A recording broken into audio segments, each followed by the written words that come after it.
Bedtime.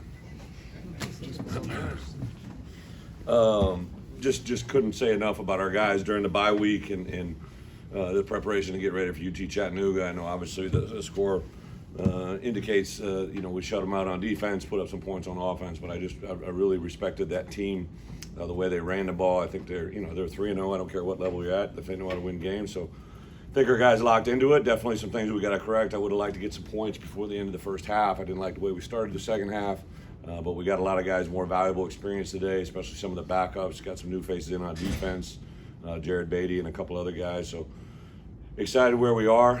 Disappointed that we're not at this venture. We got 3 wins. Obviously, would love to have 4, but I think we've learned a lot about our team in these first 4 games, and now we'll take a nice 9-day preparation into the Wisconsin game.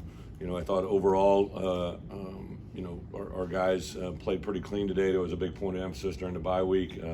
Still some things we got to improve. Obviously, Pat got that one call back by a holding call, so we got to eradicate that. But our guys played a lot better execution, and really for 4 quarters, I thought played a pretty complete game. So we'll take it from there. Open up for questions. Bret, you lost a lot of experience on your defense, but this group, especially up front, and obviously in the back end too, but what have you made of that group through 4 games, leading into obviously some big tests ahead? Yeah, we got a tremendous, I think, group of players on defense that play with a lot of confidence. I think they have a lot of faith in their coaches. I couldn't be happier with Ryan, Aaron, J-Mo, Andy, and Kevin. I thought those guys each week just kind of continue to find ways to motivate the guys, give them an advantage. I think they'll get stronger as the year goes on because we have intelligent players on defense that understand the advantage of film and tells and things that give them some advantages before the snap. I heard our guys talking 2 days ago, which would be the equivalent of like a Thursday practice on just things that were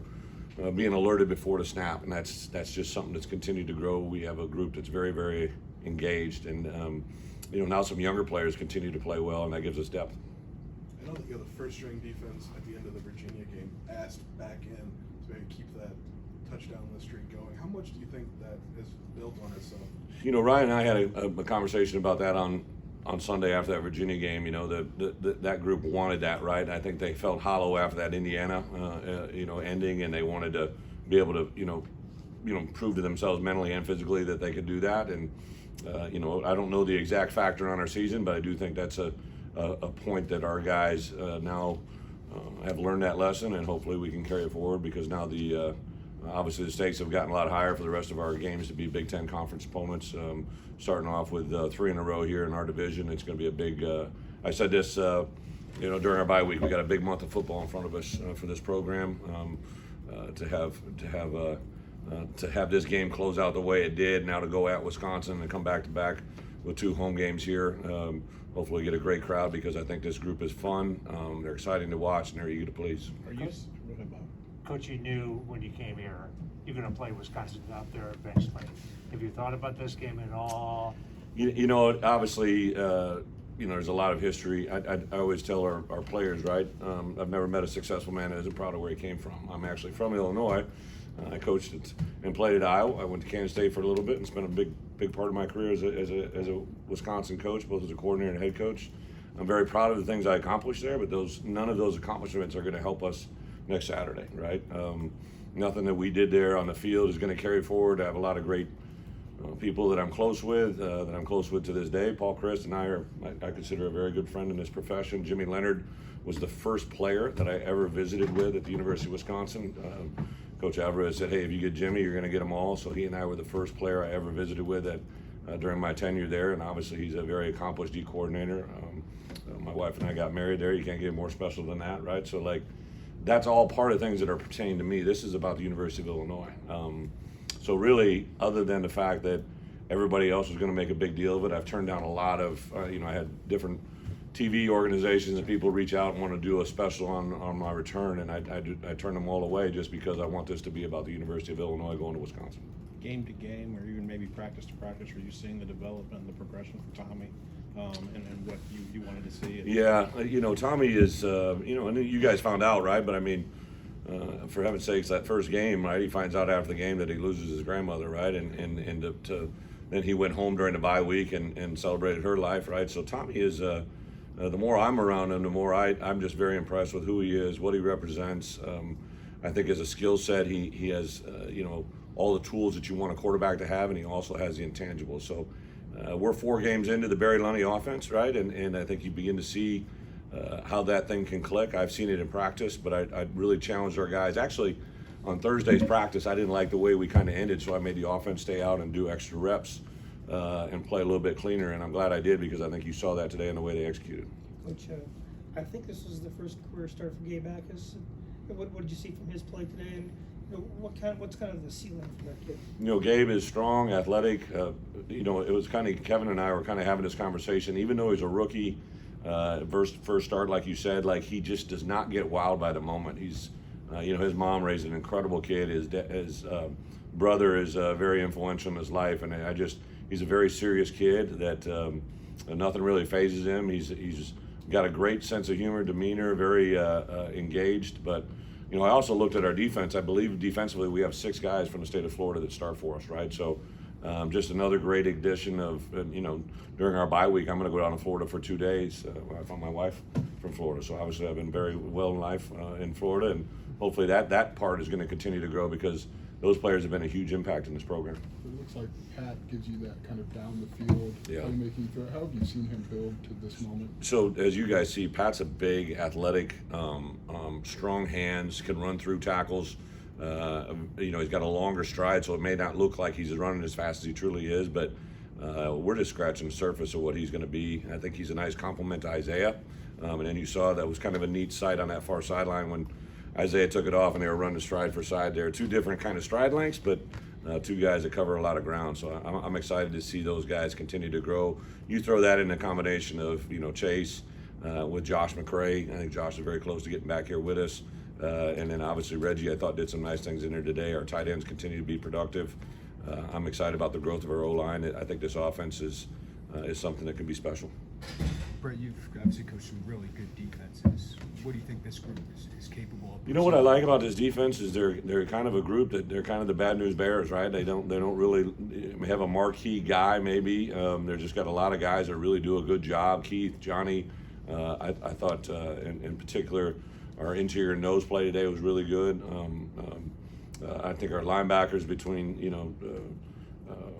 CJ Hart, Dark, and Tariq, those guys. CJ became a dad on Thursday. I mean, how many?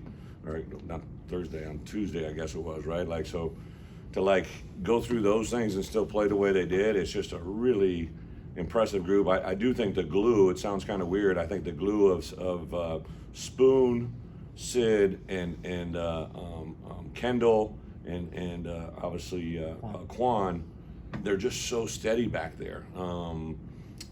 Ryan is a very good defensive coordinator, but what he really truly is, he's an incredible DB coach. I think him and Coach Henry both play off each other very, very well. And that group, when you're as solid as we are in the back end, it really allows you to do a lot of different stuff up front.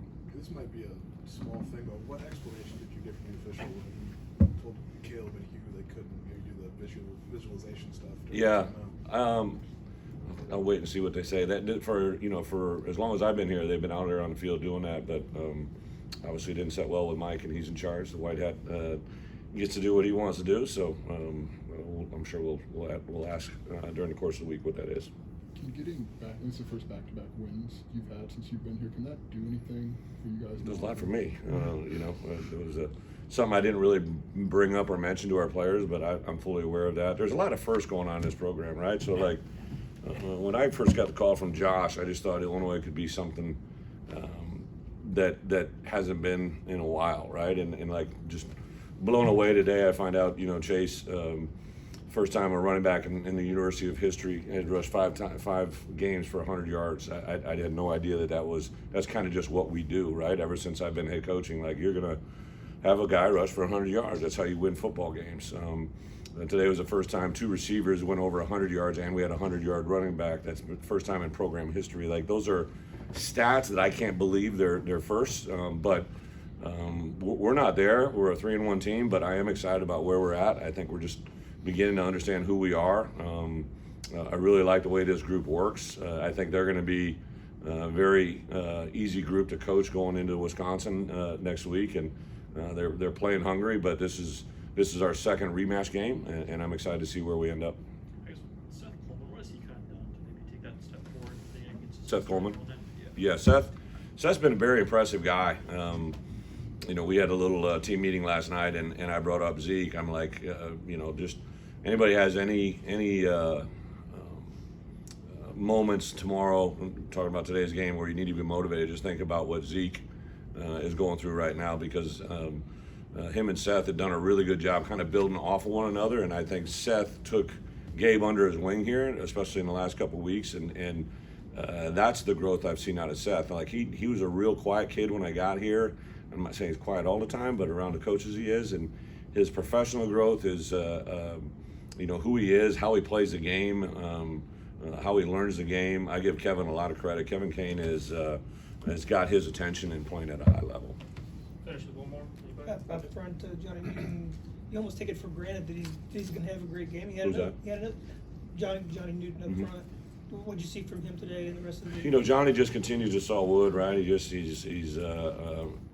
Johnny's a very, for a defensive lineman, his football acumen and IQ is really high. He's really taking advantage of early down rushes. Johnny loves the game of football. I can't tell you, I'll be sitting, it was during the bye week on a Monday night football game, right? And I'm in Utah of all places, and I get a text from Johnny. He's like, "Hey coach, did you see the rip reach there?" Right? Like he loves football. His mom and dad have raised a really, really exciting kid to be around. He's not really long, but he's got really good power. Got great demeanor. I think people rally around him. He's really taken a step of maturity as well. So, Johnny's just kind of a steady Eddie, and going to be rewarded because of it. Thanks, guys. Thank you.